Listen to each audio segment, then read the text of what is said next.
Today is the last session. Nobody has joined yet. So I believe I'll have to record this session solo. So I'll do that. I was expecting people to join at the last date because the next week there will be exam of the water economics and governance course. So I think after 1 minute I will start the recording. I'll wait for a few seconds to people to join. It is 6:10 now.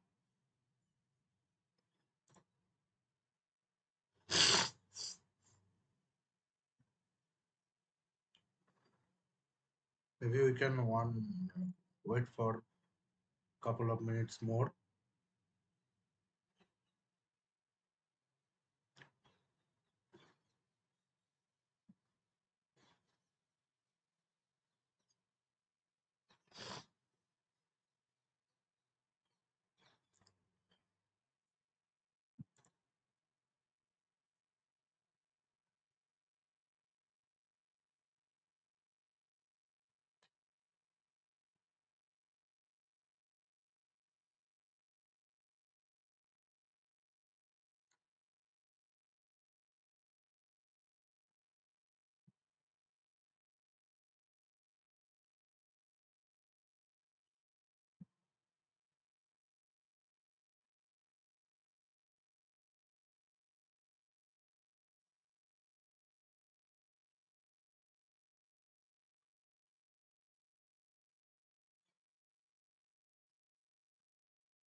I don't think anybody will be joining today.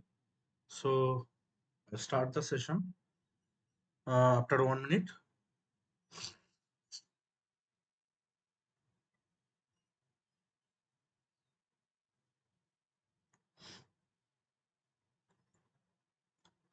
Okay, so we'll start. Uh, People will join in the meantime, and otherwise they can whatever questions they will miss. They can always watch the recording, or they will also get the slides. So no issue with that.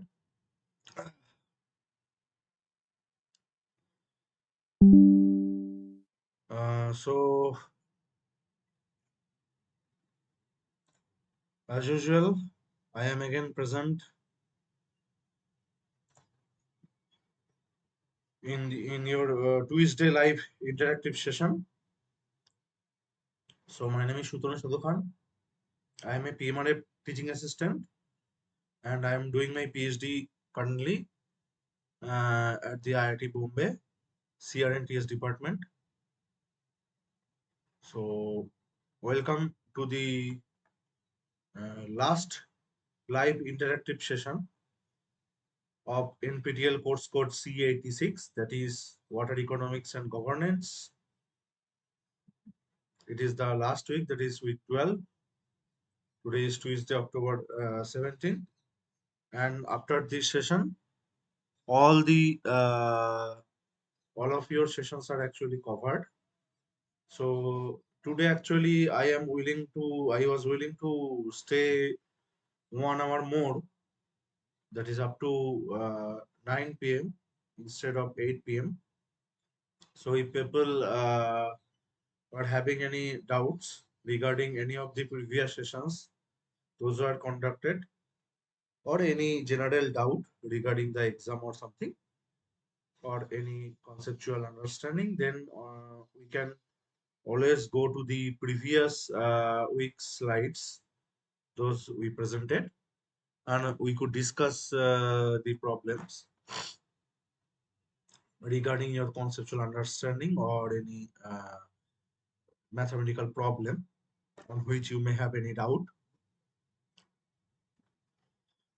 So people can join in the meantime. I'll start today's session.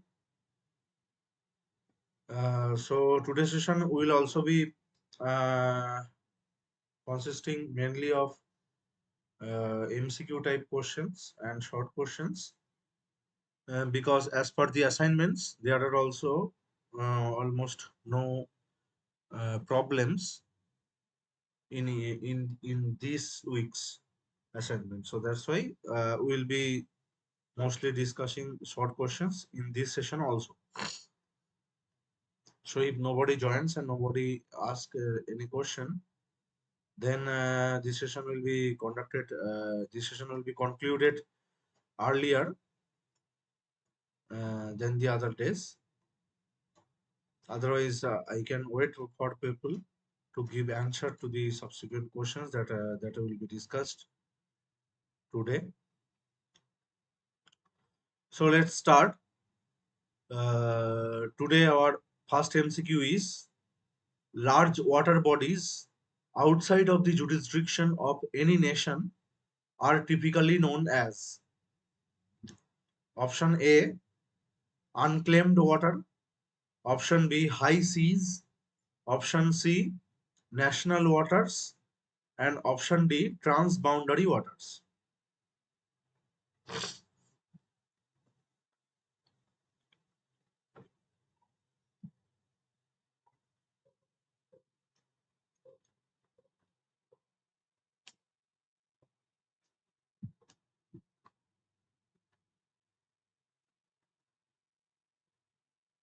Because nobody has joined, I will go with the solution. So the explanation is: oceans, seas, and waters outside jurisdiction of any nation are also known as high seas. International water, that is high seas, don't belong to any state's jurisdictions, known under the doctrine of mare liberum. The Latin meaning of it is the free sea. So I think Ajim has joined. Thank you for joining. Actually, this is the first MCQ where we are discussing that what are the large water bodies outside of the jurisdiction of any nation are called as. So, what is the jurisdiction? I think we have discussed it a bit at our earlier sessions. So, it is the area uh, which is under the consideration of any of the court of law. So, if somebody has conducted something in an area, so which court he or she should go to seek justice. That is called actually the area of operation of any court of law. That is your jurisdiction.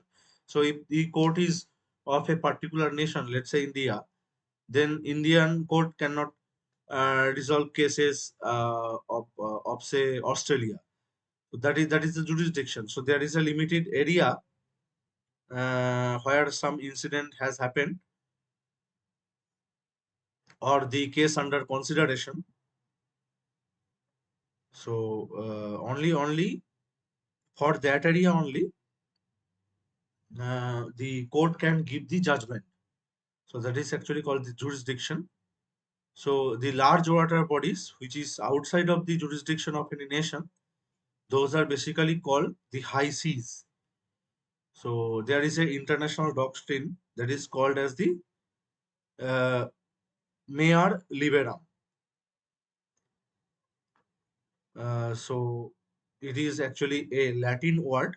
The meaning of the Latin word is free sea. So as per the mare liberum, or the English meaning is the freedom of the seas. It is actually a book in Latin on international law written by Dutch jurist and philosopher Hugo Grotius. And the book was first published in the year of 1609. And in that doctrine, the Dutch philosopher Grotius formulated the new principle that the sea was international territory and all nations were free to use it for seafaring trade. So, as per the doctrine, the answer of our first MCQ is option B, that is high seas. Okay, so good evening, Ajim. Actually, this is our last session. So, I was expecting more people to join. So, if not, no issues with that. One can watch the recording always at the later stage, and also, as usual, everybody will get the slides.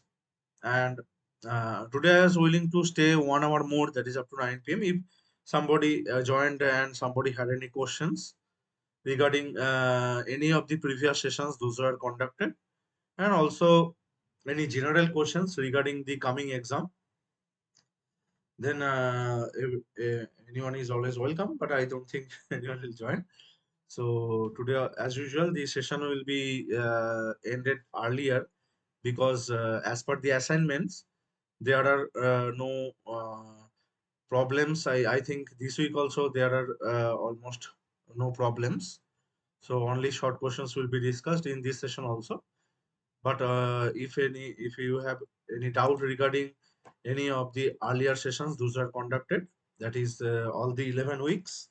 Then you can always ask questions. Okay.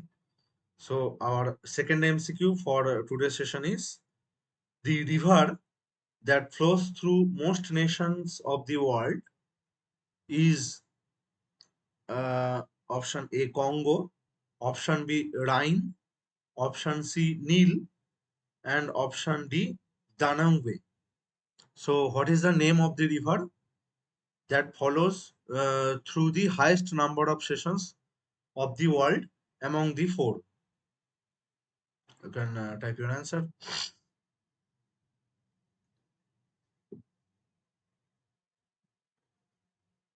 in the chat box.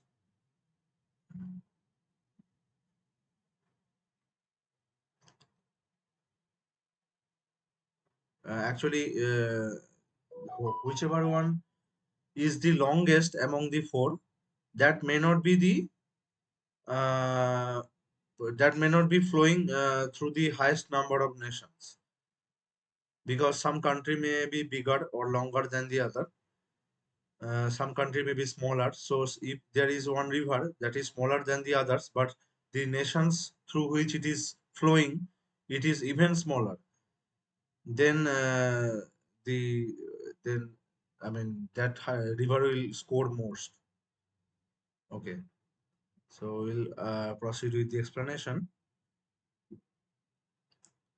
So the Danube, it is the second largest and longest non-Russian river in Europe and flows through most of the nations of the world. It is one of the most important shipping routes of Europe and the main source of fresh drinking water for the regions in which it drains. It originates from Black Forest Mountains and after covering a length of 2,850 kilometers, empties into the Black Sea. So this is actually the river Danube, which is originating at the southwest region of Germany, and it is flowing through Austria, Slovakia, and Hungary's border, then through Croatia and Serbia's border, then through the border of Romania, and then Bulgaria. And you can see there are almost 5 or 7 nations through which it is flowing, and then it is draining into the Black Sea.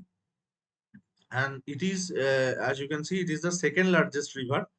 It is not the largest one.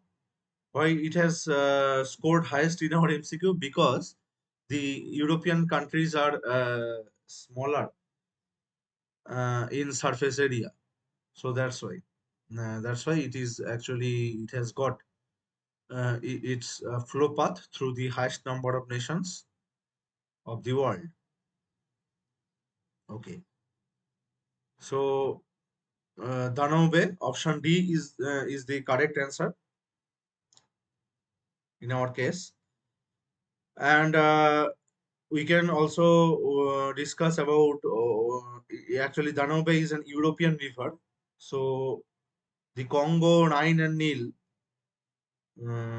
from which through which continents actually these rivers are flowing. Can you comment on that? The other rivers,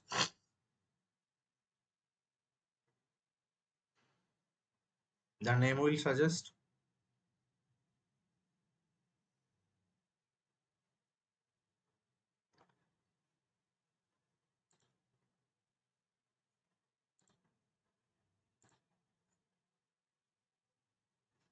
Anyone, if you are if you know the answer of the any other rivers among the four, apart from Danube, of course.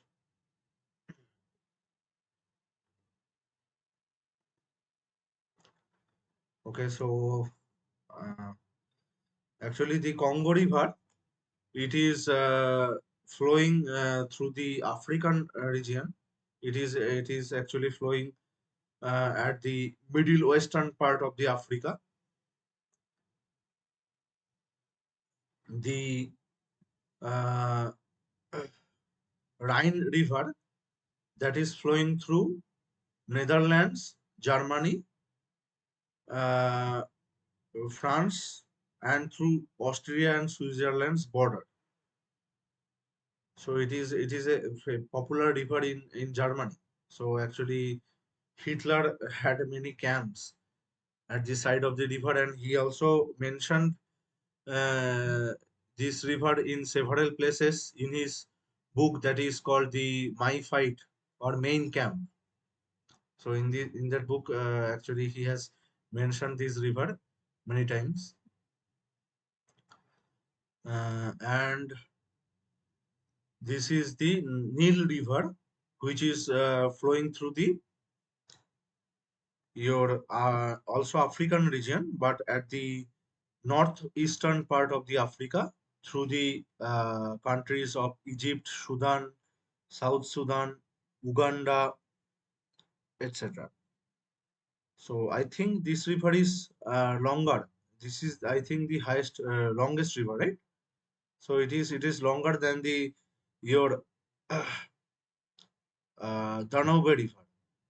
But the countries through which it is flowing, it has got more surface area, though they are underdeveloped than European countries, but they have got more surface area than the European countries. So that's why the number of the countries through which the Nile is flowing, it is lower than the your the Danube River. That is the case. Okay. So yes, yes. So two of the rivers actually are flowing through Africa, and one of them is Rhine River is actually an European river. Okay. So we'll proceed with our next MCQ.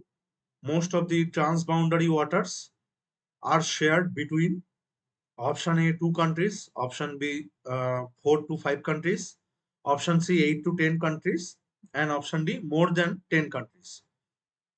So most of the transboundary waters flows through how many countries?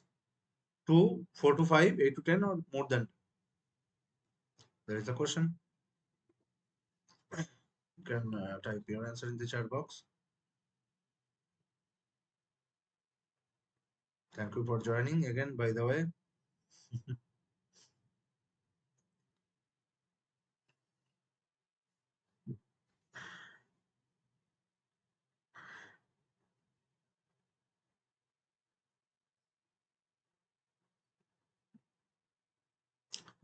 Because otherwise it is a live discussion or interactive session.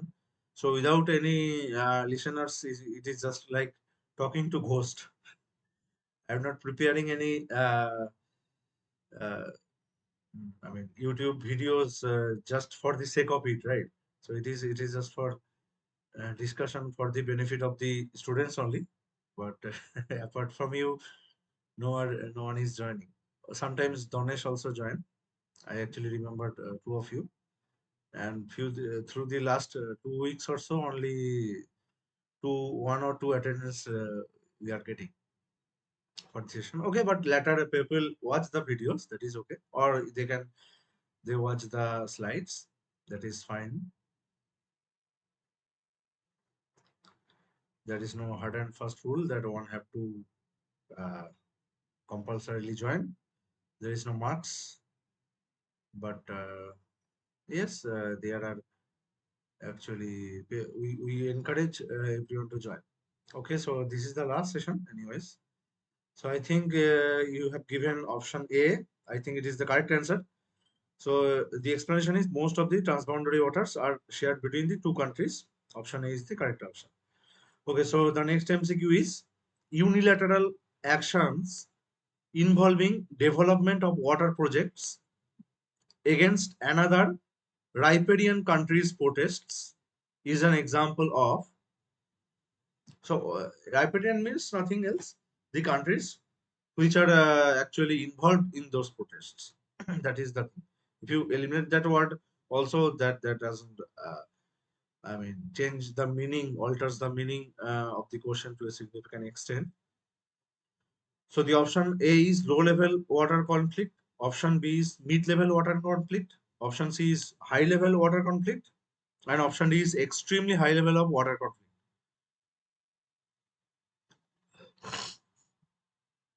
So what type of example is this?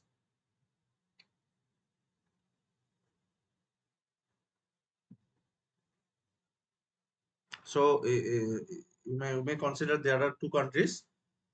One river is flowing through those 2 countries, and they are building projects, maybe water dams or something on that river. And because of the dam, the other country may get affected. That's why they come into conflict with each other. So what type of conflict is this? Mid level, low level, or high level, or extremely high level water?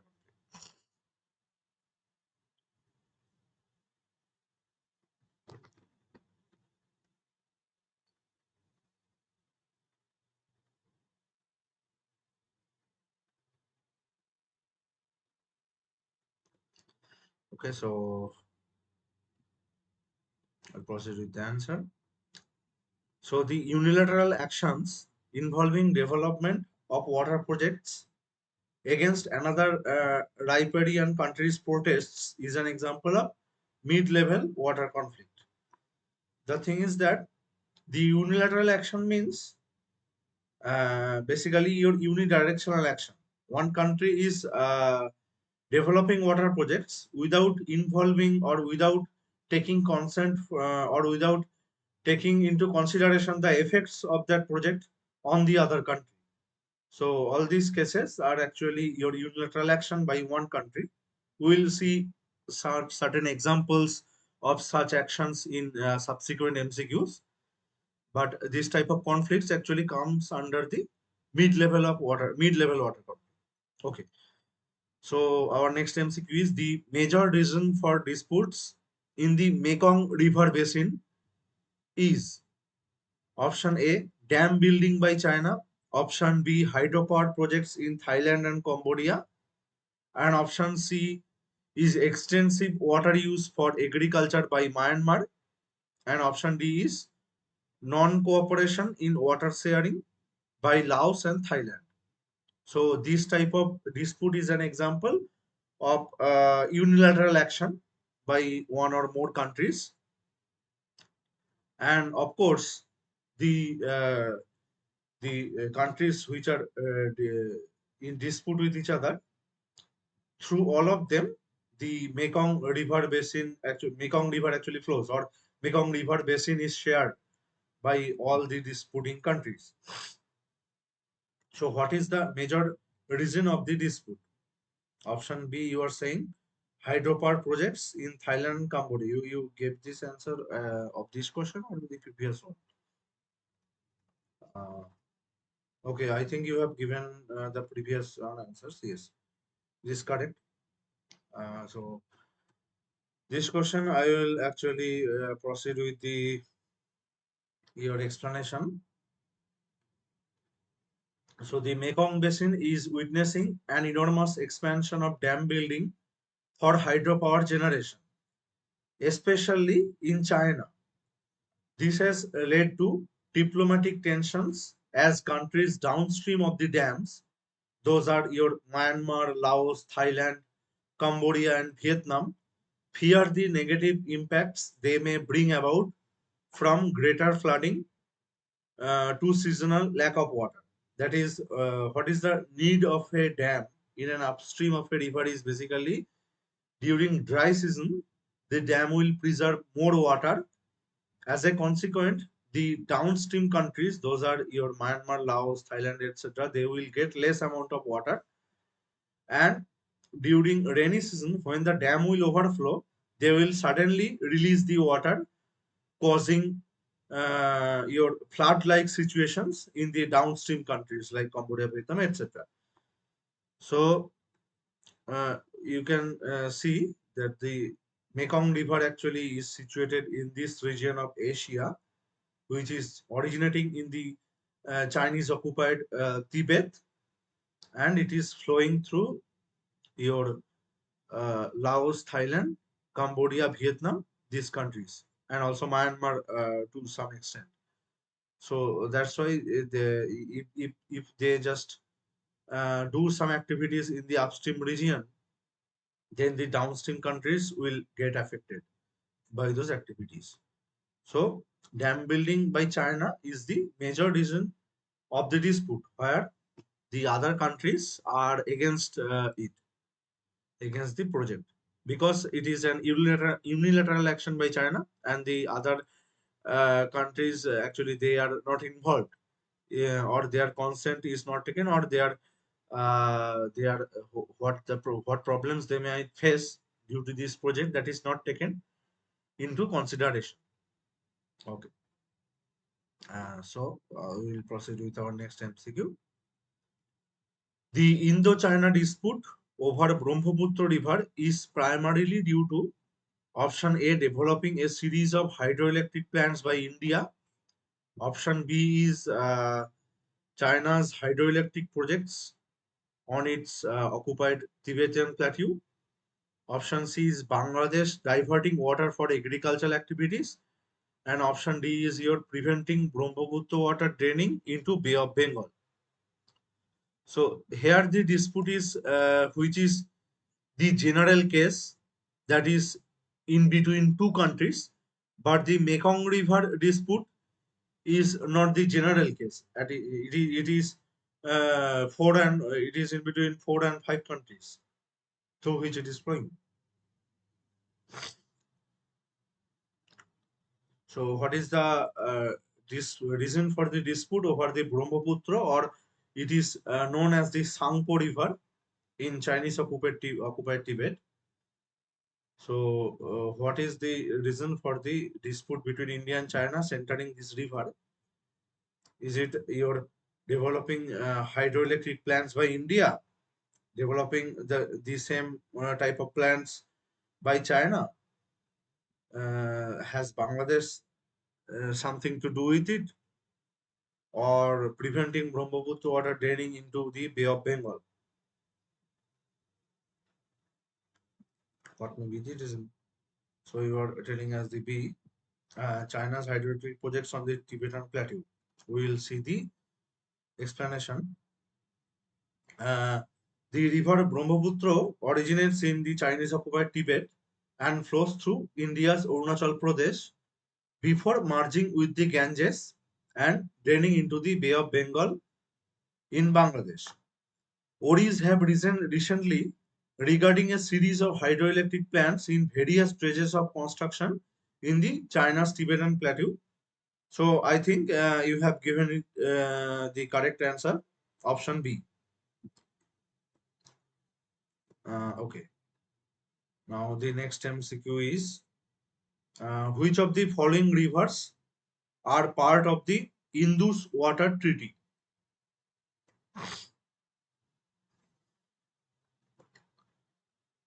Option A is Sutlej and Bees. Option B is Ravi and Indus. Option C is Jhelum and Chenab. And option D is all the above. You have read about the Indus Valley civilization, up to which the Macedonian king Alexander the Great occupied. Beyond that region, he couldn't proceed due to the protest campaign by King Nanda, who was then king of northern India, and he had a mighty elephant force for which Alexander couldn't proceed further. But up to the Indus Valley region, he was able to establish his kingdom around 320 BC or so.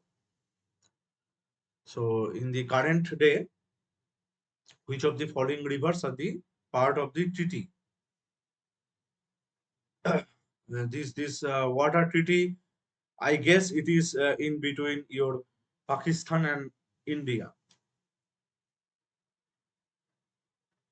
Jhelum and Chenab, I think it should be there. I also don't remember. Let's see what you are giving answer. Uh, Sutlej B, Robi, so A is correct. You are telling. Okay, we'll see. Okay, the thing is that I have heard that the Jhelum River is your part of the Indus water. There are 5 rivers, right? So Jhelum is one of them. So ideally, let's see what is that. So yes, all of the aforementioned rivers are part of the Indus Water Treaty. The treaty allocates 3 of the 6 rivers of the Indus River system to India. That is your Sutlej, Ravi, and Bees.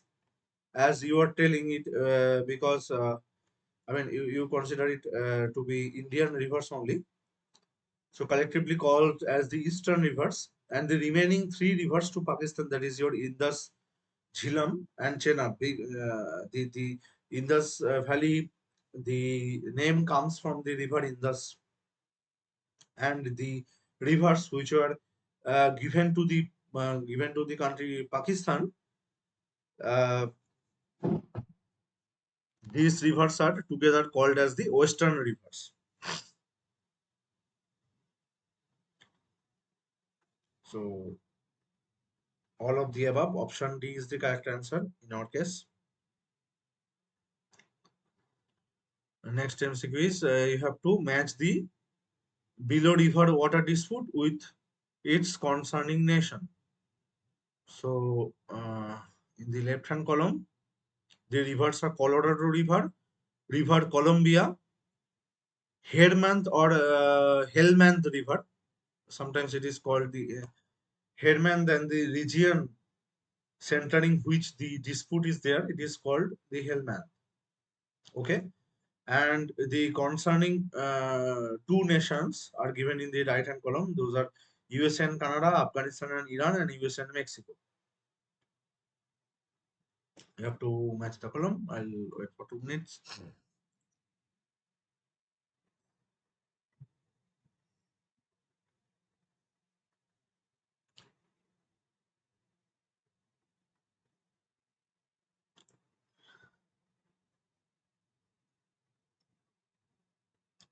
So these names, Colorado, Columbia, these are English names. So I think USA should be common in that case.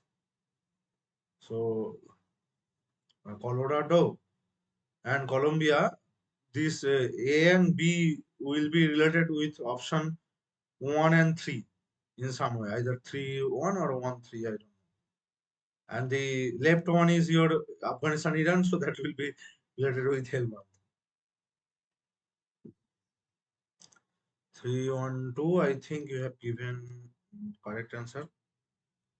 So this is your Afghanistan and this is your Iran, and there is one river which is flowing through these two countries, and the basin of the river, the name of the river is basically Hidman, and the basin, or sometimes it is also called Helmand, and the dispute region of the dispute is the river basin, or maybe unilateral action by one country building dams or something, and the other country actually is protesting regarding on the unilateral action over the project on the Hirmand River. So C relates with your option 2, that is your Afghanistan and Iran. And your this is the Colorado River Basin. So the upper region is your USA and the lower region is your Mexico. So this black line is the border between USA and Mexico, and you can see here is the your Colorado River. So it is generating at the your USA, and it is coming yeah, through this border. It is coming into the Mexico, and the region.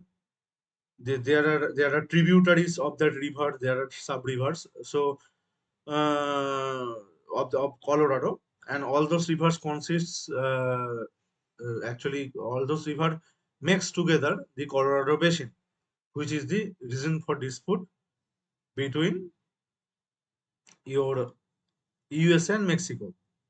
So the leftover is your Colombia, that is the reason for dispute at the northern region of US, that is your conflict between US and Canada. You can see that the river is flowing between, this is the border of USA and Canada, and the river is flowing through it, and both Canada and USA has built several dams on that river. Both are unilateral action by both the countries. So that is the, though the other relations of the between the two countries are okay, but this river is actually your reason for conflict between that two.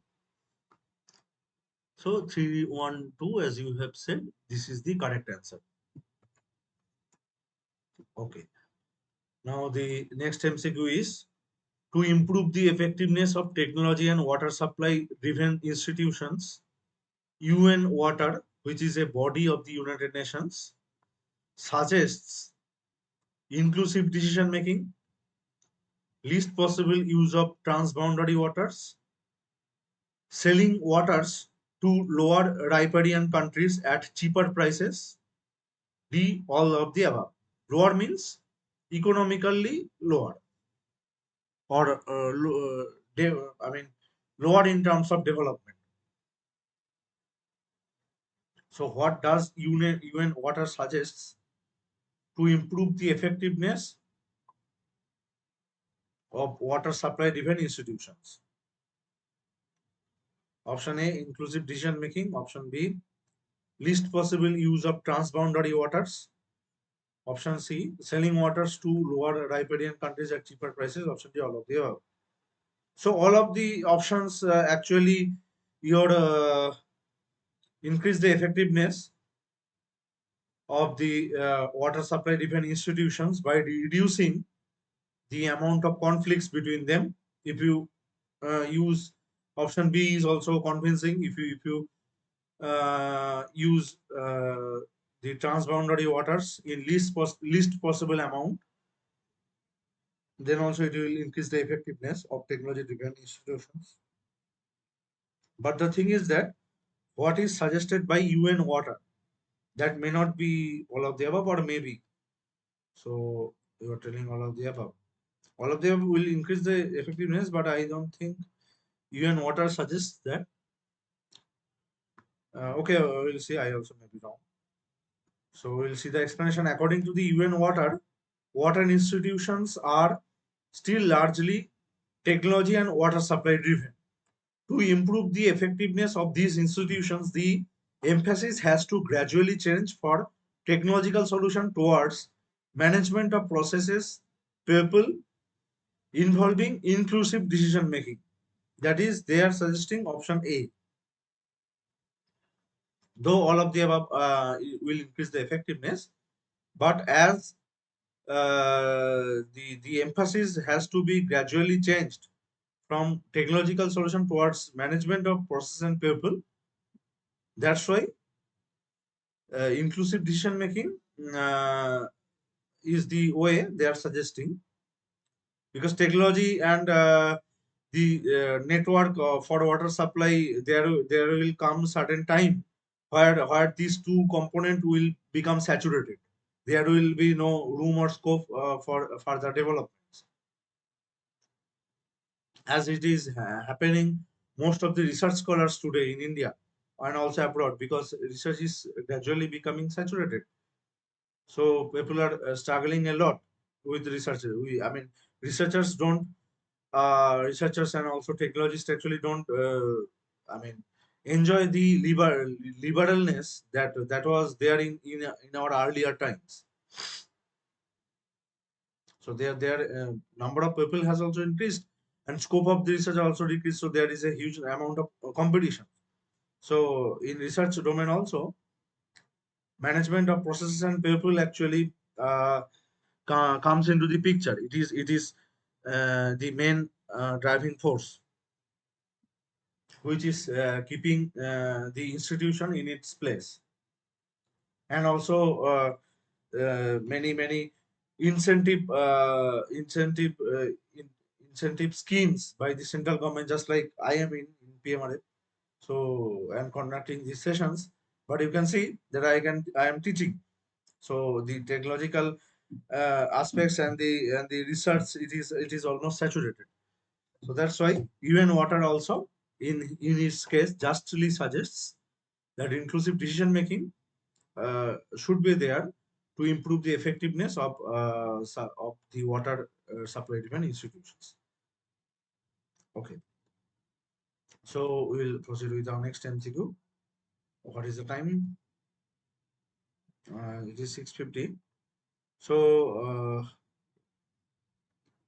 okay, so the benefits derived through integrations and development of infrastructures, markets, and trades along transboundary rivers is an example of water cooperation leading towards option A, increasing benefits to the river, option B, increasing benefits from the river, option C indicates increasing benefits beyond the river, and option D, reducing cost because of the river.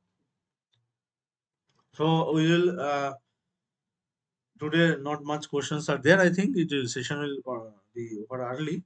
So it is 6:50 now. We will come with the answer. You can think and type the answer in the chat box. We will take 10 minutes break. We will start at 7 o'clock sharp. Meanwhile, if you have any other doubt uh, regarding any other questions, I don't think you have any doubt. Still, if you are having any doubt, you can ask regarding any of the previous sessions conducted regarding the coming exam or any general queries regarding water. Because Dr. Manoj Kumar Tiwari, who is the instructor of the course, is taking two courses. One is water treatment also.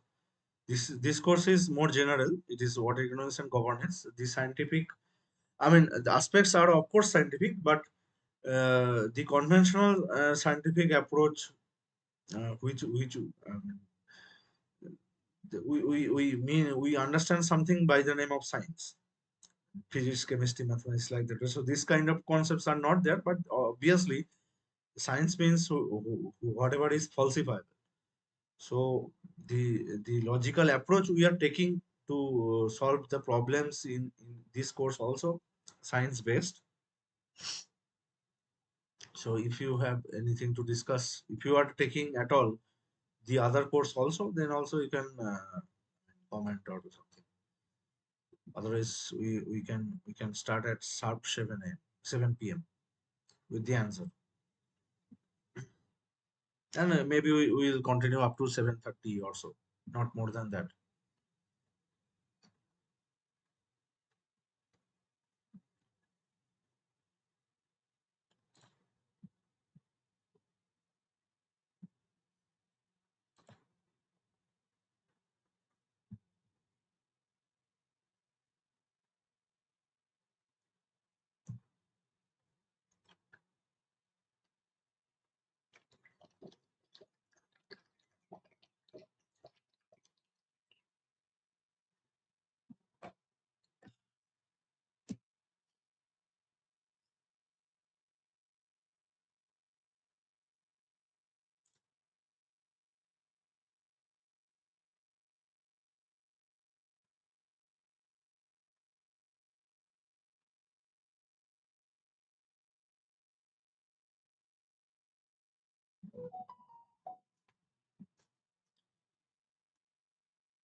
So we are back. I think we're also back. Mhm. Hmm. So we'll proceed the explanation of the question. Recording started again.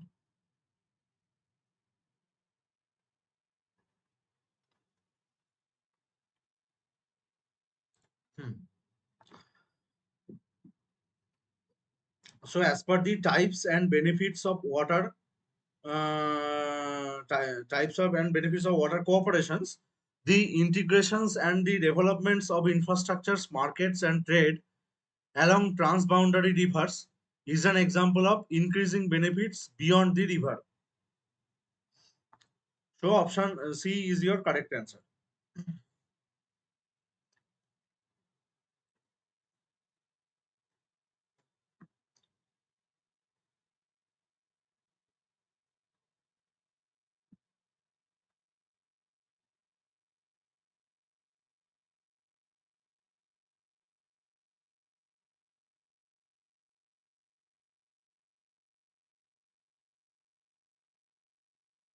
So obviously, uh, this type of economic cooperation that is that will be centered as, in a river basin, that will not affect only that will not be limited only to the region, that will affect beyond the river, and obviously it will be of increasing of some increased benefits.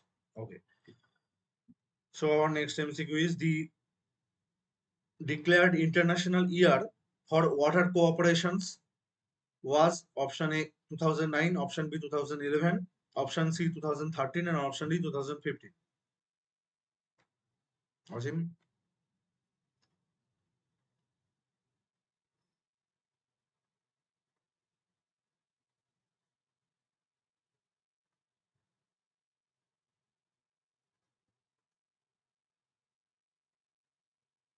international year for water corporations.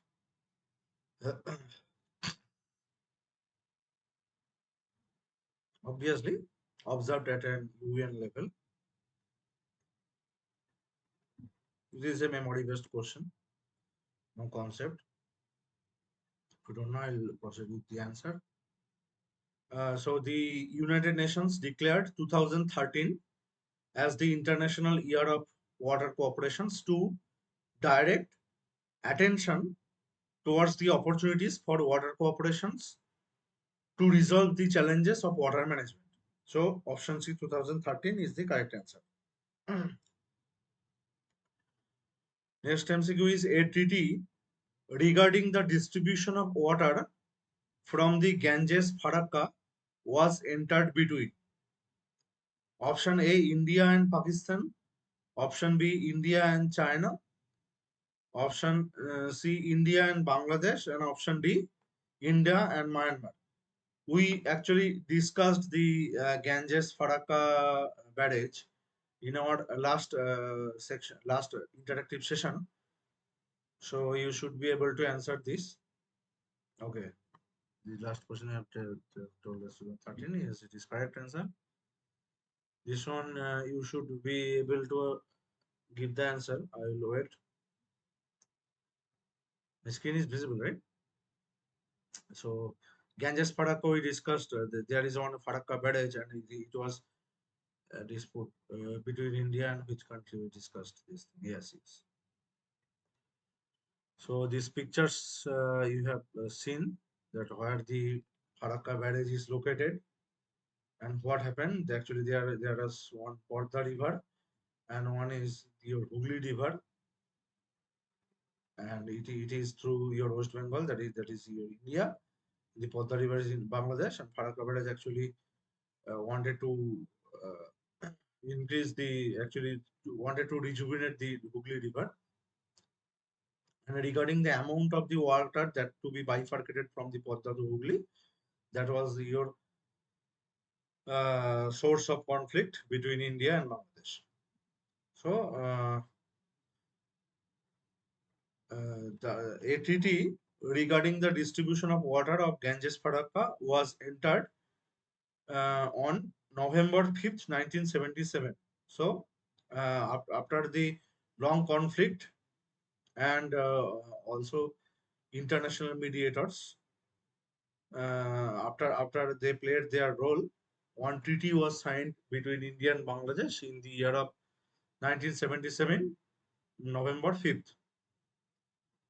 And option C is the correct answer. India and Bangladesh was the two countries among whom the treaty was signed regarding the Farak coverage on the Ganges River. So our next MCQ is the third party signing the Indus Water Treaty between India and Pakistan is option A, United Nations, option B, the World Bank, option C, the United States of America, and option D is UNESCO.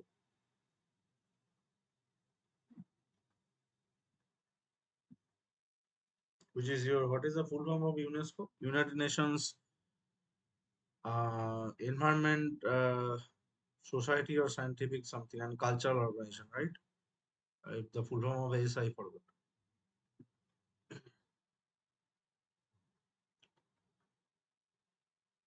So which one was the third party who basically, as I discussed in the last class, there are mediations, arbitrations, litigations.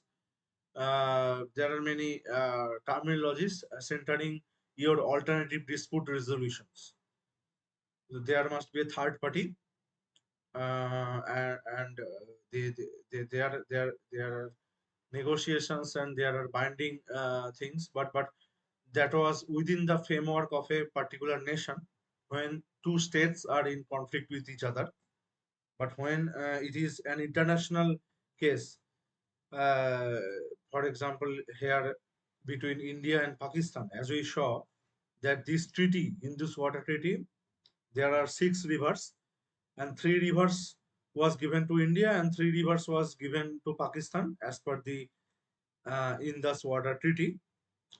But there is a third party, of course, an international body or a third country which acted as a mediator between India and Pakistan for signing this treaty and also for facilitating the negotiations between these two countries regarding which river should go to which country in the treaty. So which one is the third party? World Bank. I think you have given the correct answer. I'll proceed with the explanation. India and Pakistan concluded the Indus Water Treaty in 1960 after lengthy and difficult negotiations mediated by the World Bank. So if it is called as litigated or it is called as arbitrated, then the meaning actually changes. It comes with more legal obligations. But yes, so this word is very important. So World Bank actually mediated the thing and spanning over almost a decade. So they took almost a decade to come into the conclusion. It is also signed by the World Bank because third party as a mediator has to sign the treaty for certain specified purposes, including the dispute settlements. This is the only international water treaty to be signed by a third party. So option B, as you have said, is the correct answer. Now I think only one or two MCQ we are having. So within 5 minutes we can conclude the session. It will not even go up to 7:30. We will conclude at 7:15. So as per the UN Water, which is an UN body, and water institutions are largely driven by for option A, environmental protection, option B, technology and water supply, option C, financial returns on water services, and option D is none of the above. As per the UN Water, which one of the following is the major driving force for water institutions?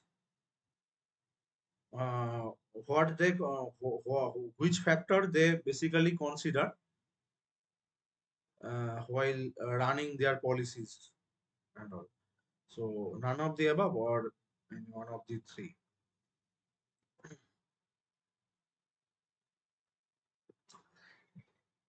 You can write your answer in the chat box as usual. So every institution basically should make profit to run them.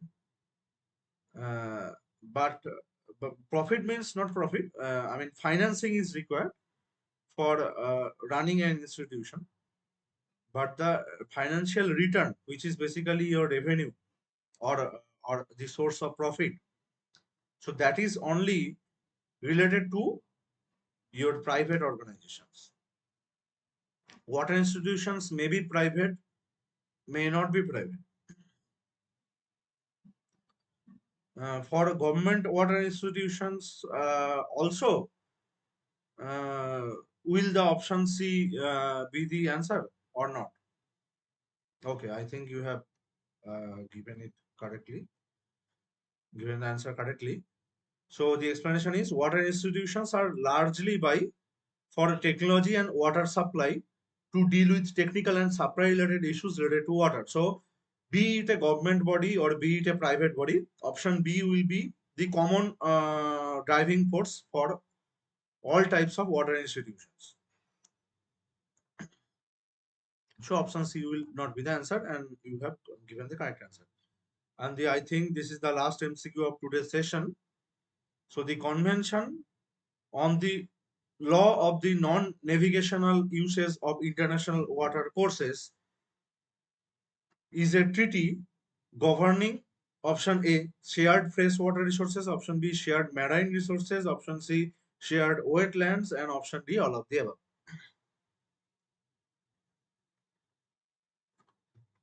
Law of the non-navigational uses of international water courses. This treaty governs which one of the following or all of them? Water, food, energy. What? What is it?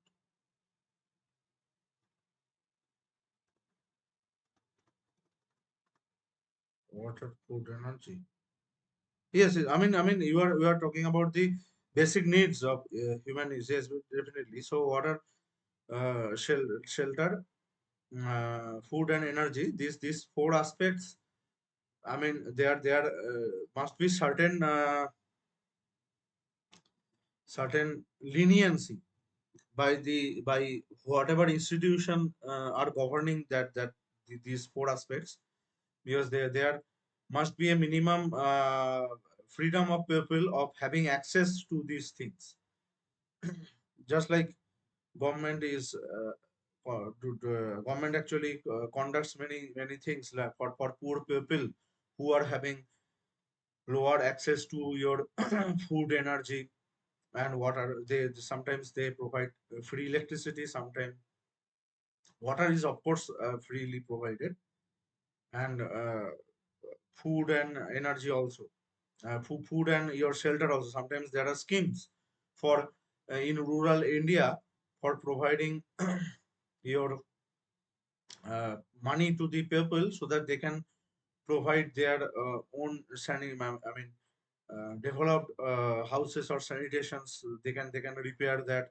So there are many type of schemes like Ujjwala Yojanas or something of the central government. I don't remember the names, but of course these are of course the fundamental things for which one should not be it a government body or professional or a private body. They should primarily focus on the technical aspects. That is your from the source to the consumer, how to uh, maintain the supply line well. They should focus on that. So of course this you have truly corrected, and these options also you have given as option 4 as the correct answer you are giving. So we'll see. So convention on the law of the non-navigational uses of international water courses is the only treaty governing shared freshwater resources that is of universal applicability. It is a memory based question basically. So the what is the treaty governing? So the treaty is governing shared freshwater resources. So they are not considering other resources. You cannot do anything about that. So it is a framework convention in the sense that it provides a framework principle and rules that may be applied and adjusted to suit particular international water course characteristics. So this particular treaty only consider shared freshwater resources, and you have to remember that thing. So today's session, I think there are no questions.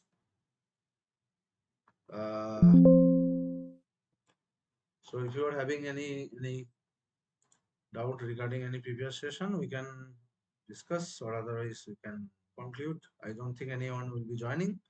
Thank you for joining, and all the best of luck for your upcoming examination that will be conducted at the last of the next week, I think. Right.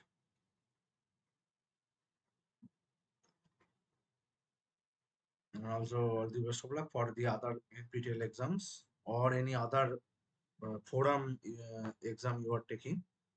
So, and also all the best of luck to them who will be watching the recording later.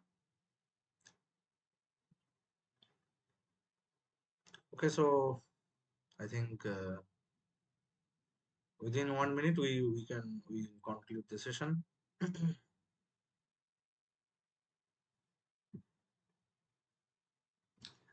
don't think anyone will be joining today. If they join, they will see it. Yeah. Yes, definitely. Yes, thank you. Because I have not done. We can stop the recording, by the way. Just, okay, so good night. I'm stopping the recording.